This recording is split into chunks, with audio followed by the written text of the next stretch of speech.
My apologies for the late review this week. Life kinda got in the way and I didn't get a chance to see this until a little bit later than I normally would. And if I'm being brutally honest, I wasn't really in a rush to see the monkey anyway.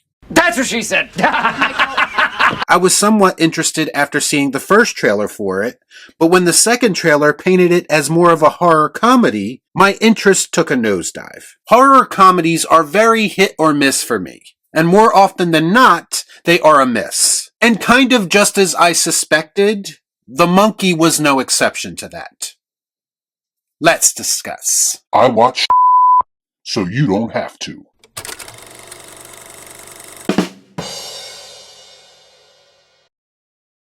Before I get started, I'd like to kindly ask that you hit the like button, and please subscribe to the channel for more content just like this. What are you waiting for, huh? What are you waiting for? The Monkey follows twin brothers who find a mysterious wind-up monkey, which just so happens to coincide with a series of outrageous deaths that tear their family apart. 25 years later, the monkey begins a new killing spree, forcing the estranged siblings to confront the cursed toy. Okay, so this movie is directed by Oz Perkins. Yes, the same Oz Perkins who directed Longlegs just last year. A movie that was kind of undermined by every horror personality you can think of coming out and comparing that movie to The Silence of the Lambs. And the truth is that they did Oz Perkins and Longlegs absolutely no favors with that comparison, because it very much felt like they were trying to force this movie into being a thing more than it ended up actually being. Thankfully, I didn't hear the same level of overhype leading up to The Monkey, which is a good thing, but now having seen the film for myself, I think I know why it's not being compared to anything else. And here we go. Simply because this movie, even more so than Longlegs, is not worthy of any of those type of comparisons. This film is based on a short story by Stephen King, and will unfortunately go down as yet another poor adaptation of one of his stories. Maybe there's a reason that this was originally intended to be a short story and not a full-length story, because this movie very much feels like it is desperately trying to stretch out a story that simply is not there. Or at least not a story that is compelling enough to warrant further explanation. This movie is only an hour and 38 minutes, which is probably the best thing about it. And not because the runtime is utilized properly, not because it is paced in a way that makes it easily digestible. I'm glad that it was short, because if it was any longer, I cannot imagine the increased agony that would have been inflicted on me if I had to sit through that. I'm having trouble. For a movie that is trying to sell itself on being this outrageous, edge-of-your-seat thrill ride, I was mostly bored to tears while watching it. This movie is basically a cross between Final Destination and pretty much any evil toy or doll movie that you've ever seen before. And to me, it does absolutely nothing to set itself apart from most of those movies that you are probably thinking of. This is a film that relies too heavily on shock value bullshit, pure and simple. Some people will say that the violence contained within this movie make it a blast or a wild ride, and if mindless deaths of people you don't give a shit about is your thing, then you might find some enjoyment in it. For me, I was incredibly underwhelmed, and even the kills weren't as impressive as I was led to believe that they would be. Thinking about it now, I'm not even entirely sure that this movie should be classified as an actual horror movie to begin with. It's not scary, it's not tense, it's almost completely devoid of any kind of genuine atmosphere, outside of course what is quickly becoming Oz Perkins' go-to look for his films. Not impressed.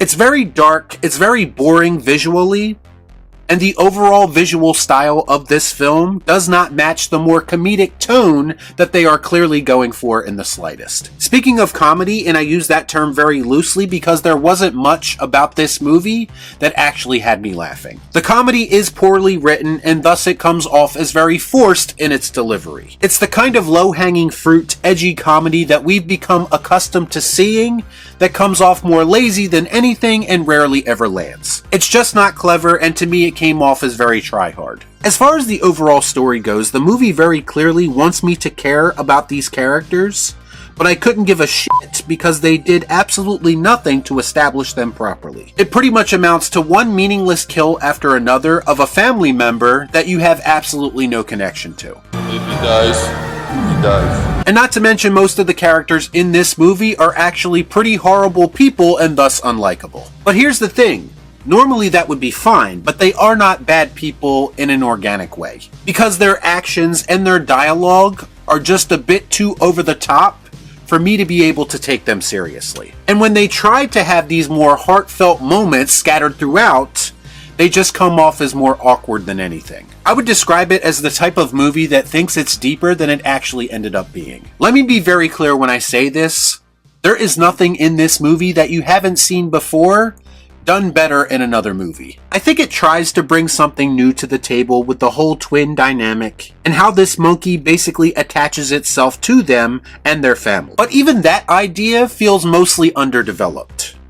And by the end of the film, it pretty much amounts to a giant waste of time. And that's mostly because it doesn't feel like it has much of a resolution, because it pretty much just rushes through a very convoluted third act. Don't waste my motherfucking time!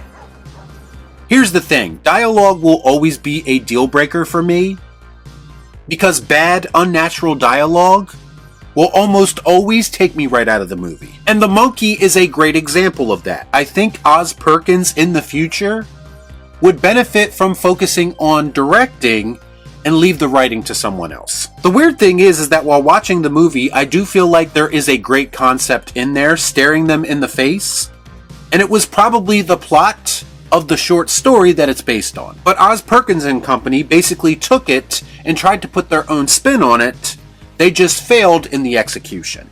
I have no idea what I'm doing, but I know I'm doing it really, really well. Bottom line, this is a forgettable horror comedy that is neither disturbing, scary, or funny. It features mostly unlikable characters, awful dialogue, and a bare-bones plot with enough cliches in it to make a Blumhouse film look like a masterpiece. I was actually hard-pressed to find much about this movie that could be considered a redeemable quality. Maybe the last 5 minutes or so after the main conflict has been resolved, and we are shown a glimpse of chaos on a larger scale, that could potentially be interesting. But unfortunately, the other hour and 31 minutes of runtime left a lot to be desired. Hopefully Oz Perkins, who was basically crowned the next big thing in the horror community just last year, will be able to overcome one of the biggest disappointments in the genre that we've seen in some time. This barely classified as a coherent movie to me.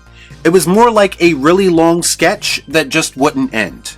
And for that reason, I'm going to be giving it the Disgusted Ian Malcolm. That is one big pile of shit. Y'all be cool. Shut up.